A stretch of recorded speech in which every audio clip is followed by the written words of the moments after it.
Hi guys, Matt Wilson here with another weekend rock video of yet another British invasion era band. Perhaps the one I should have started with. It is the Beatles. This poster here is from, this is their Candlestick Park concert from 1966. It is the last time that they played in America. That's a first printing poster, so I'm quite proud of it. I'm also got my Sergeant Pepper's shirt on, although you can't see it the way I have the phone positioned.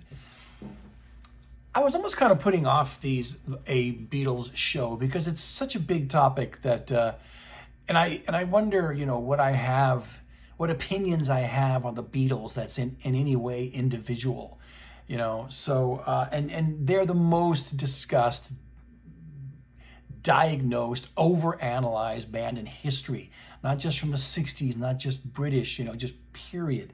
So, but anyways, I kind of got the Jones to do it. I pulled out all my stuff here, which is a lot, but I'm a Beatles fan, possibly a Beatles fanatic, but not to the extent that some people are, where they have just, they'll turn any conversation of any band into a Beatles discussion. Go look at the Steve Hoffman forums for an example of that. Anyways, I'm rambling. I'm going to do just like my Rolling Stones in the 60s video. I'm going to do the Beatles UK and US albums. Maybe a bootleg or something at the end that I'll show you. And that's about it, all right? So let's begin, all right? I like this box set, Beatles in mono. I have mentioned my preference for mono several times on these videos. I don't always just, knee-jerk reaction prefer mono to stereo, but this is the way most 60s bands and artists recorded their music, because most people did not have stereo hi-fis in their home. A lot did, but this was the way that the people who produced these albums spent the most time on the mono mixes, all right? I'm not going to say that the stereo mixes were an afterthought, but in some cases they were, But I've heard all of the arguments, I've got 2 ears, I want to hear it in stereo. I have good friends who say that. So I get it. And again, I got to emphasize, I don't always prefer the mono mix to, when you have the choice. But oftentimes I do. But you have to take it on a trial by trial, a case by case basis, for the most part, I prefer the Beatles in mono, Stones in mono, Kinks in mono, Who in mono, except maybe a quick one. I've been mentioning this off and on throughout these videos. So I'm going to use this for most of their UK 60s catalog. All right, 1963 is Please Please Me. Yeah, these CDs are nicely, the LP facsimile is nice, and it comes in these little plastic holders. Please Please Me is a classic. It has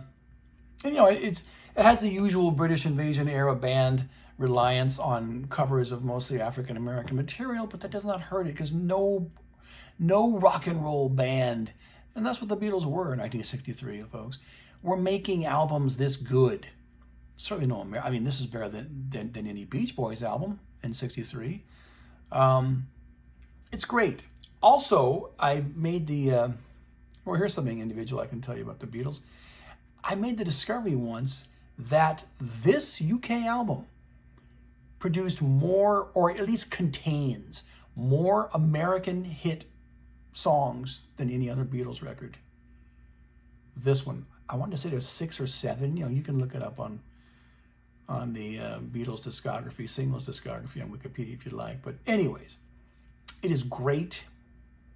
And also that year, many people prefer, I'm not so sure I do though, With the Beatles.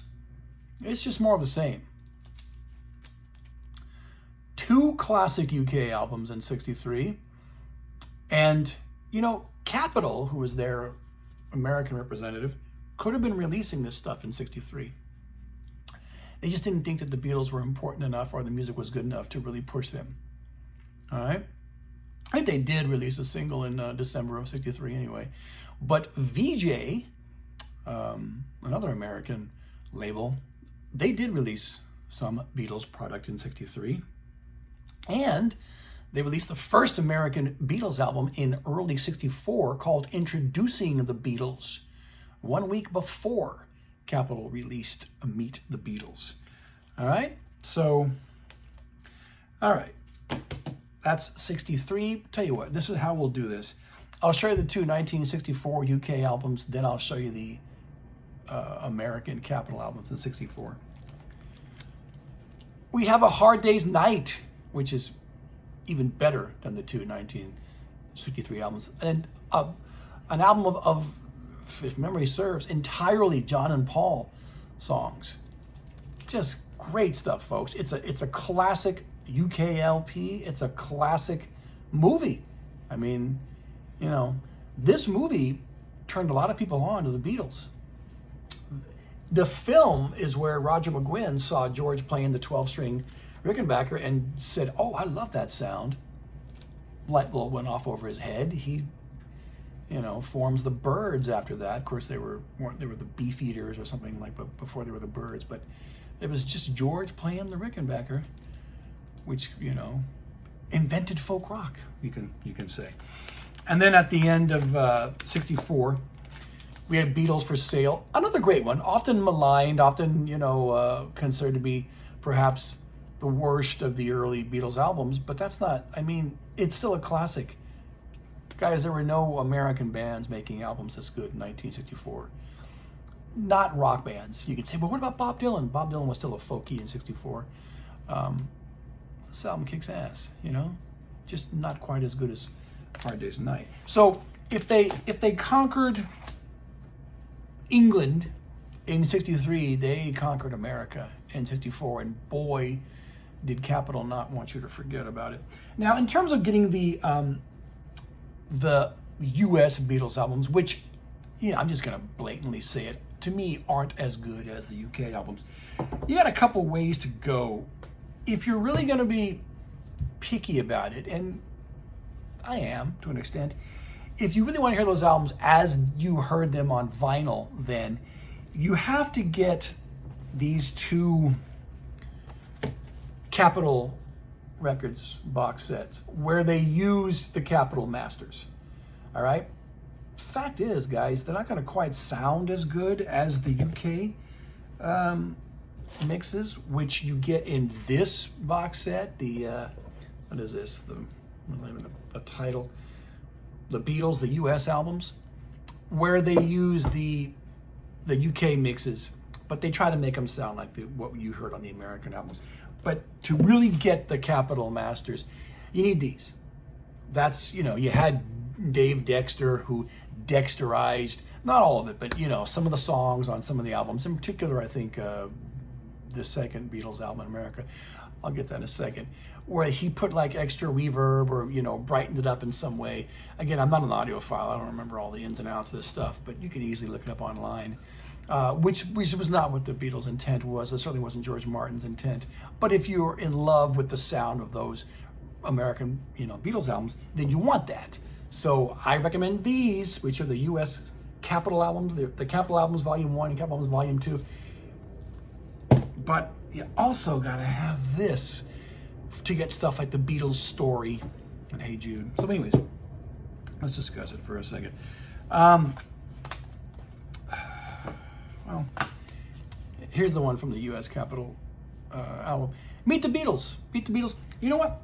Whenever I do these shows, I've never yet used notes or referred to anything that I've written out. But years ago, when I got these, I did type out all the songs on the UK albums and where they came from.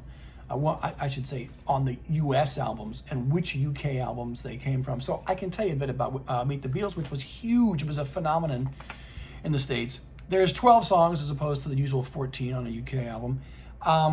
1, 2, 3, 4, 5, 6, 7, 8, 9 of them came from the UK with the Beatles. 9 songs. came from With the Beatles, with, you know, I Want to Hold Your Hand, which was a single. I Saw Her Standing There, which was the Please Please Me B-side in the States. And This Boy, which was the B-side of the UK, I Want to Hold Your Hand. So, a hodgepodge, basically. But it's a strong album with a really good side one. Beatles' second album with the Dave Dexterization, whatever sounding tracks. This is an album of mostly covers. The US rock critic Dave Marsh wrote a whole book, though it's slight, about this. Certain Americans really like this album. It's basically a rock and roll album. 5 tracks from With the Beatles. Thank You Girl was the B-side of Do You Want to Know a Secret in the US. You Can't Do That is from Hard Day's Night, which wasn't even released yet, I don't think. Long Tall Sally and I Call Your Name were from the UK EP, Long Tall Sally. And then I'll Get You was the B-side of the She Loves You single. And She Loves You, of course, was a 45 on its own. Still pretty good. It rocks. All right. Matt, why are you spending so much more time on the US albums than you are the UK albums? I don't know. I guess because I'm interested in how the American, well, or the good folks at Capitol, which is not too far from where I'm right now, folks, got the idea of, you know, how to make these albums. In the UK, of course, 45s and albums were two different things.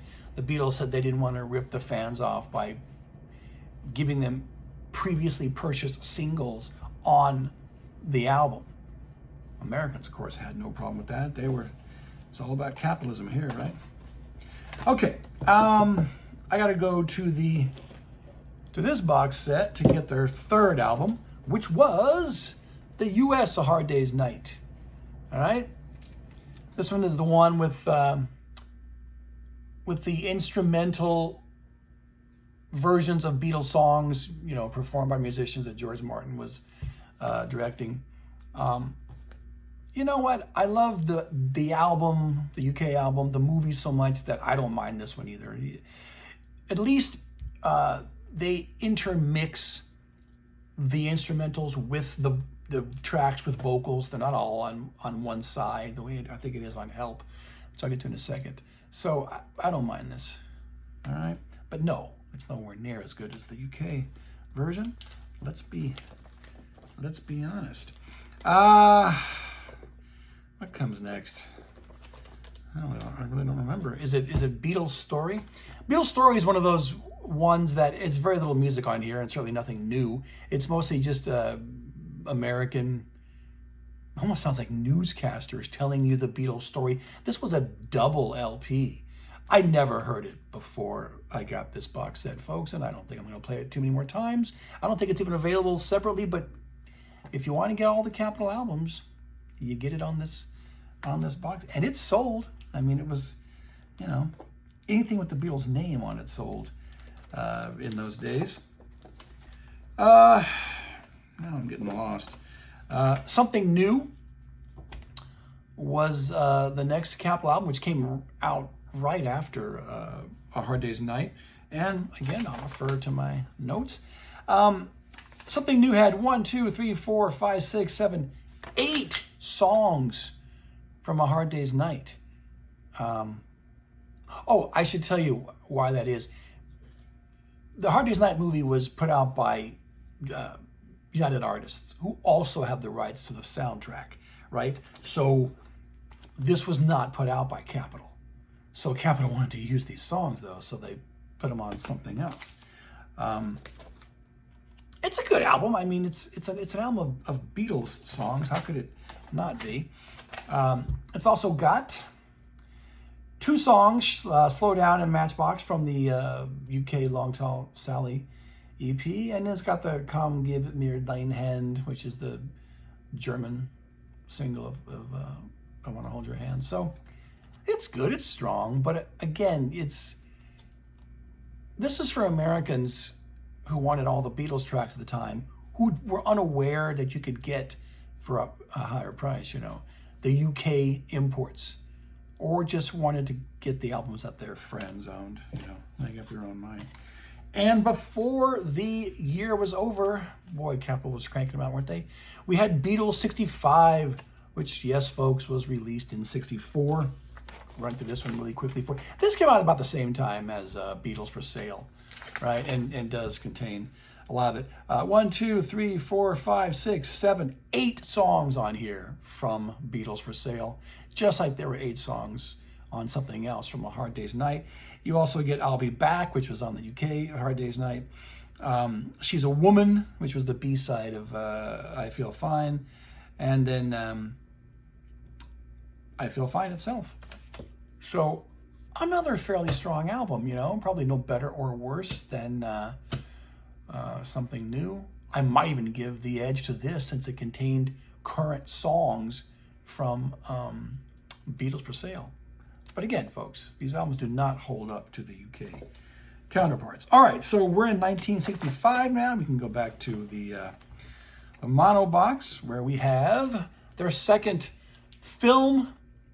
This time it was in color. Hard Day's Night was in black and white. Help!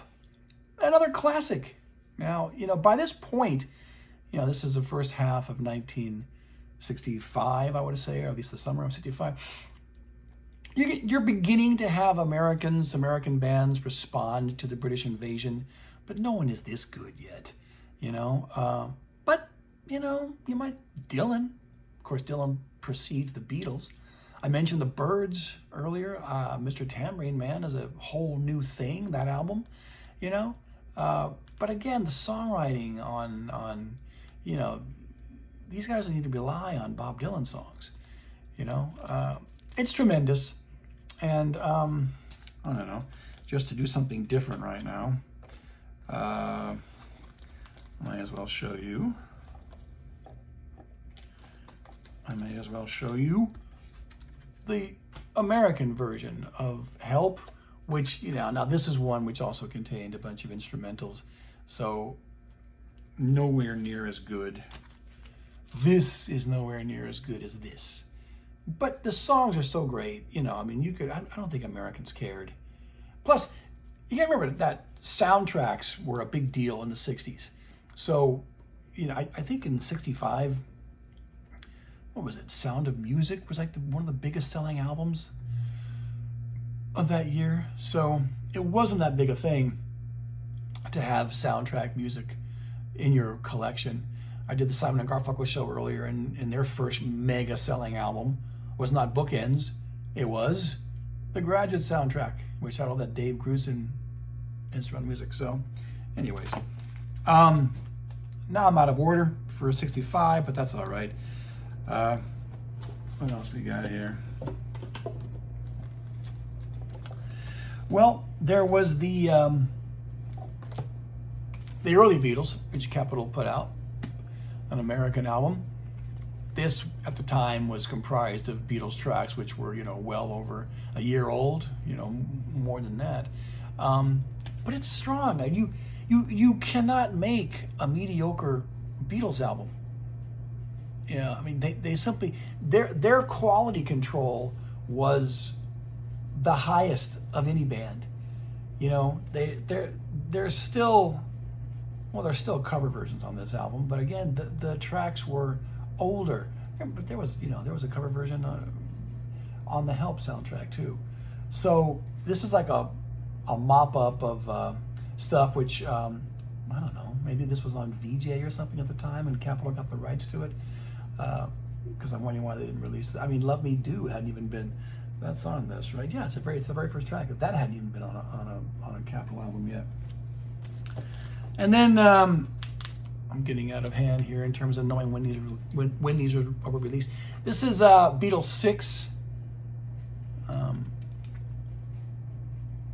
Also came out in 65. What we got here? Kansas City, that's from For Sale. 8 Days a Week, For Sale. If You Like Me Too Much. Oh, this is all good. Bad Boy, I Don't Want to Stay. Yeah, Stop What You're Doing. Still, you know, like 50s rock and roll cover versions, but that was a big part of the British invasion era band's appeal, was that they would take these either 50s rockers or blues songs or soul or R&B songs and sell them back to the kids in the mid 60s. So I'm not going to complain about this. Okay, getting toward the later period of 65 though, you had, well, here's the UK Rubber Soul. This is a masterpiece. You know, you can probably make the claim that A Hard Day's Night is a masterpiece too, because as I said, there were no better rock and roll albums by anybody in 64. No band to these ears, and see, I'm excluding Bob Dylan now, no band made a better album than this in 65. You want my unique view of the Beatles that might be different than most people's, although it's probably not. They either made the best album of any year in the 60s, from 63 to 69, all the way through the rest of the decade, or in the top 2 or 3, you know? So this UK Rubber Soul is so good, it's really the only, it's better than either of the two Byrds albums, it's better than anything that the Rolling Stones did, or the Kinks, it's better than My Generation. Only Bob Dylan can compare to this. You know, whether this is a better album than Highway 61 Revisited, I'm not going to split hairs like that. At that point, Bob Dylan is so much more raw and progressive. But John and Paul were totally progressive too, you know? So the American version, hope I'm not forgetting anything here. No, I don't think I am. The American version, you know, cuts a few songs and adds a few more. Capitol is still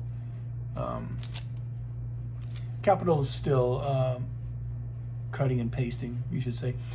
They say this was more like a folk rock type album, whatever that means. It's good. This is the one I had growing up, obviously, but you know, when I got that one, when I got the UK version, I never went back to this. You know, that's the one, folks. All right. Okay, 66 now, right? That's where we are. Beatles only released one album in the UK, 66, so we may as well just do that one. Where am I? It goes there. All right, Revolver. Revolver, when I was growing up in the 70s, the consensus was that Sgt. Pepper's Lonely Hearts Club Band was their best album. It was thought that in the 60s by the kids at the time, the counterculture, the hippies. It was like seen as the apex of that whole movement. And that continued into the 70s. Somewhere along the 80s, you know, certainly by the 90s, the pendulum had swung to Revolver being the consensus choice as their best album. It's largely psychedelic, certainly enough for me to call it a psychedelic album. It's flawless. I wouldn't take anything out of here. You know, you got George beginning to experiment with his Eastern sounds and the sitars, and that alone was such a progressive thing. I mean, he was not the first Western musician to experiment with Eastern modalities or anything, but once he did it, once the Beatles did it, once you heard sitars on Beatles music, everybody did it, right? See, that's a discussion we could have, you know, what exactly did the Beatles pioneer and what did they popularize? I think the only thing they really pioneered was the, you know, total reliance on studio technology and overdubbing and, you know, that kind of stuff. They were masters in the studio. But they weren't even the first self-contained band. I mean, the Beach Boys, you know, Buddy Holly and the Crickets or something. That would be a discussion that almost wouldn't interest me. But once the Beatles did something, everyone did it, you know. Like I said, this was kind of like a psychedelic album. Came out in, I don't remember, August of 66. Well, after that, psych was becoming a big thing to the point that by 67, it was the major genre of rock for the whole year, well into 68. So, masterpiece, and not so fond of the American version, which is just the same as the UK version, but minus some songs. Yes, this is the one I grew up with. This is the one that I had until the 80s when I picked up the UK version. I mean, the music is so strong. I'm not going to say it's a weak album, but why would you want to own this if you can own the UK version? And I skipped yesterday and today, so I guess I should talk about that for a second. Yesterday and today, I like this one. Some people think it's one of the worst ones that America did, but I like it. This was the Butcher cover. This is the picture with this, you know, severed dolls' heads and the meat that they offered Capitol, and then they put it out like this, and people didn't like it, so they had a recall or whatever, and or they just put over the here. You know what? Somewhere I have something to show you. I have the God. People don't like it when I spend time on these videos looking for these things, but you know what? I'll find it later on. They substituted this with another cover, which you don't get in this box set. I had to order it separately. Anyways, and this actually has some songs. Let me look at it real fast. Dr. Robert, Andy Bird Can Sing. I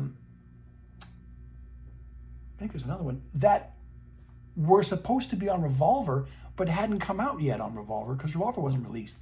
Well, they were released first on this album. So that's kind of the reasons why I think it's kind of cool. But anyways. Okay.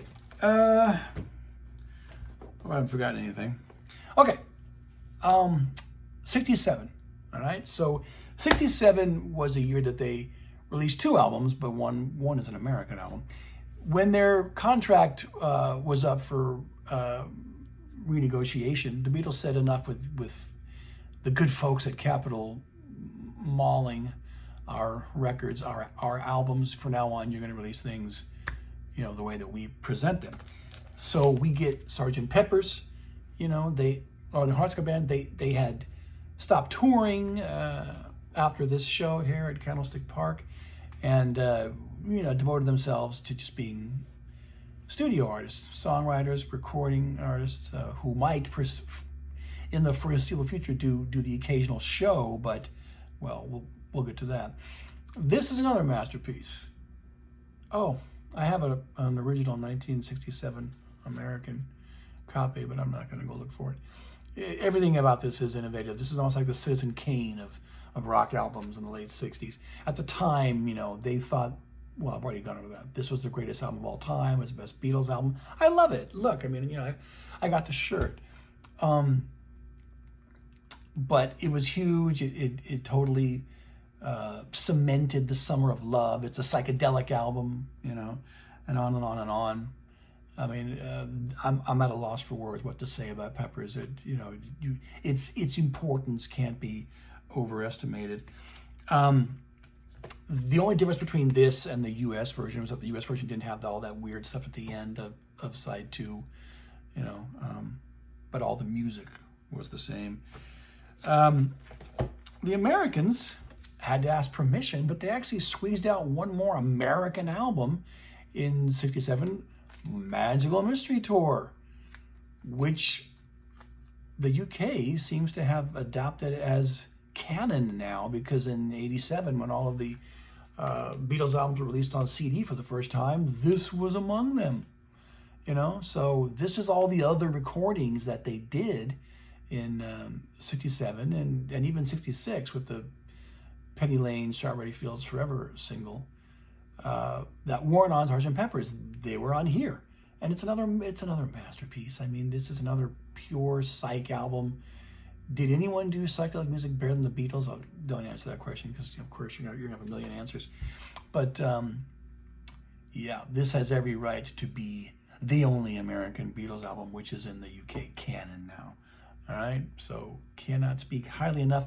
Peppers may have more of a unified feel than Magical Mystery Tour, but there were no singles released from Peppers. This is chock full of hits, you know? So you positively need them both. So I'm not gonna say, you know, just get one. Okay, I don't think I'm forgetting anything else. 1968. Oh, by the way, all of these albums thus far have mono mixes and stereo mixes. So far, yeah, I prefer mono every time. This is going to end now, though. Oh, you really can't see this that well. This is the White Album. Well, I also, of course, folks, have the stereo box set. I'm just not going to have to utilize this until we get to Abbey Road. But the White Album is the last one that's in mono, a true mono mix, right? But only released in the UK. In the US, it was the stereo mix. That's what I grew up with. It's better, I think. But the mono mix of White Album has the most differences, the most disparities, between itself and the stereo mix of any other Beatles album. Helter Skelter is a different length. Don't Pass Me By is, I think, speeded up. It's a wonderful listen in either mix. But yeah, I'm going. This is the first time where I think I clearly prefer the stereo mix. And this is also my favorite album of 1968. I guess I don't want to. I passed 66 right by, didn't I? I think I discussed Pet Sounds when I did my Beach Boys vid. In 66, the holy trinity of LPs, in my estimation, is Pet Sounds, Revolver, and Blonde on Blonde. Whatever one of those three you put above the other two is purely subjective. I would probably go with Pet Sounds, or Blonde on Blonde, because that's my favorite Dylan album. So it's my favorite Beach Boys album or my favorite Dylan album, both of which, at least now, I would put, yes, above Revolver. In 67, there's too many great albums for me to pick up. Maybe The Doors, but that's just, I would never say that's a better album than Peppers. It's just something I played more in my life. In this year, 68, yeah, this is it.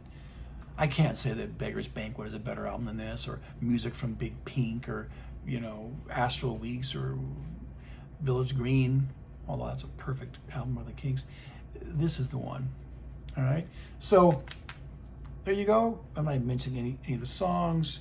Well, by this point, they were starting to not get along, so they aren't even all four on all the tracks.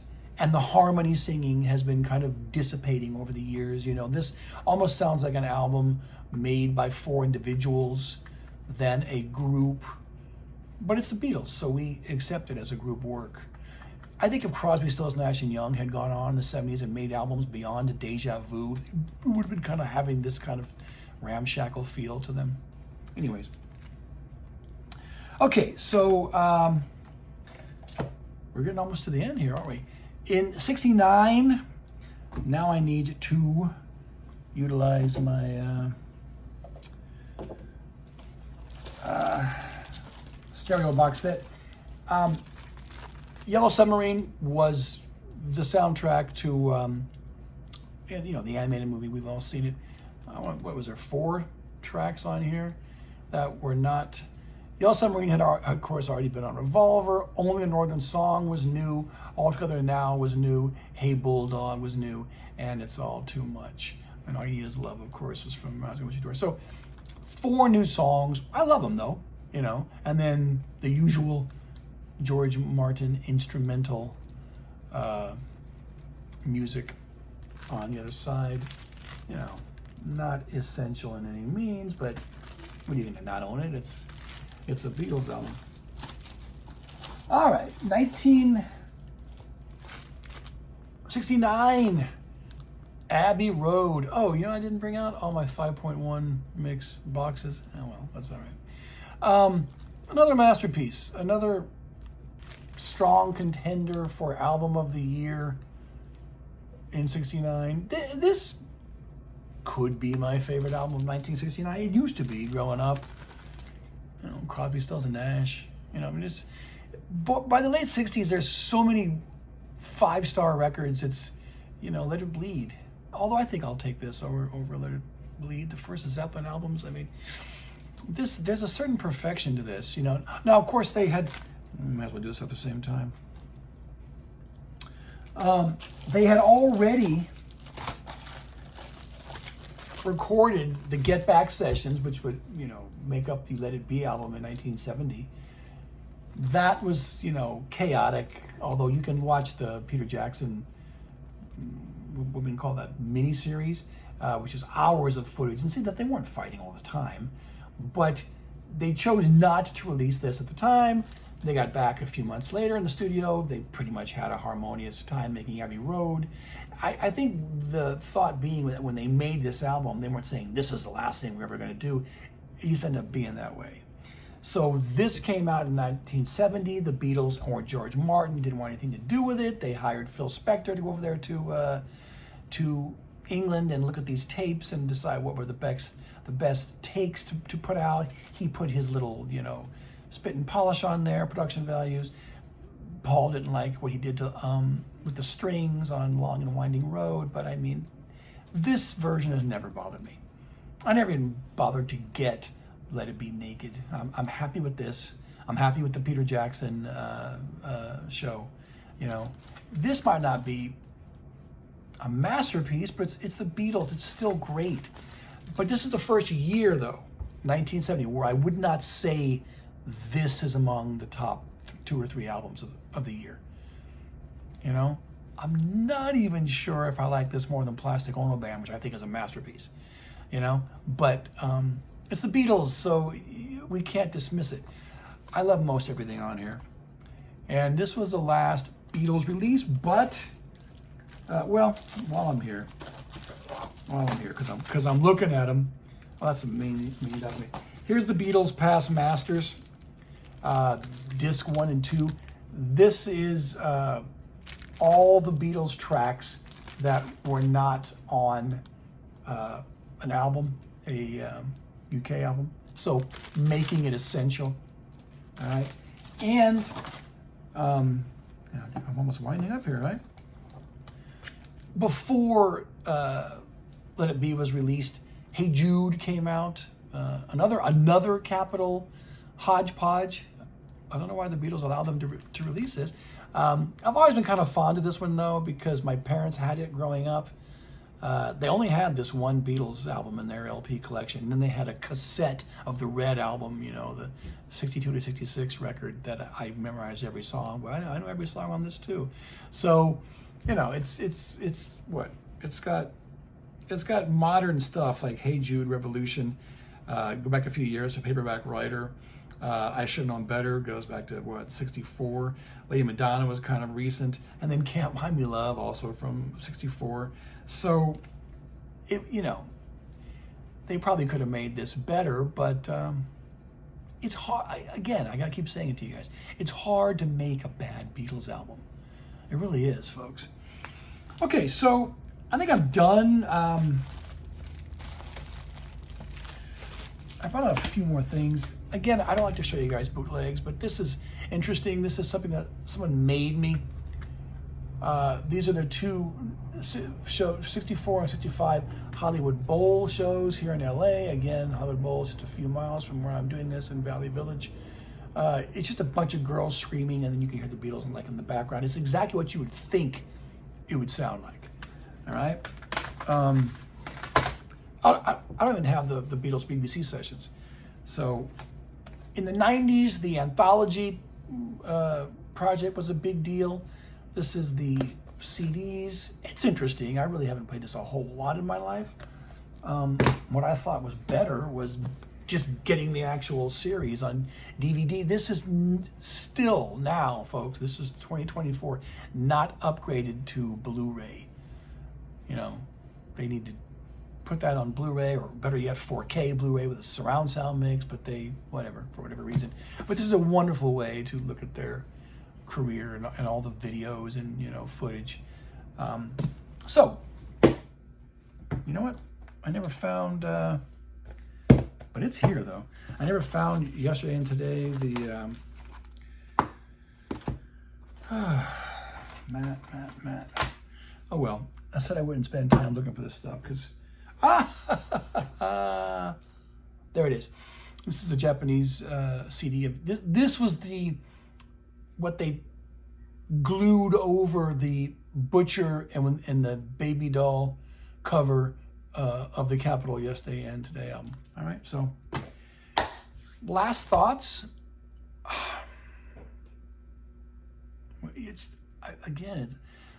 I'm at a loss. The greatest British band of all time? Easily. No other, in fact, you can just say the best band, period.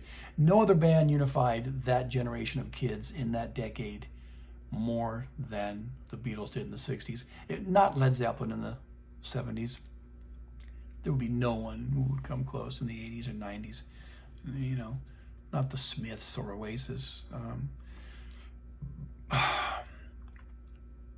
Very high quality control. You can't find a bad Beatles album. Almost the best album, or in the top 2 or 3 for any given year, 63 through 69 at least. And still the top selling band. So even if you're not talking about quality of the music, which is subjective anyway, right?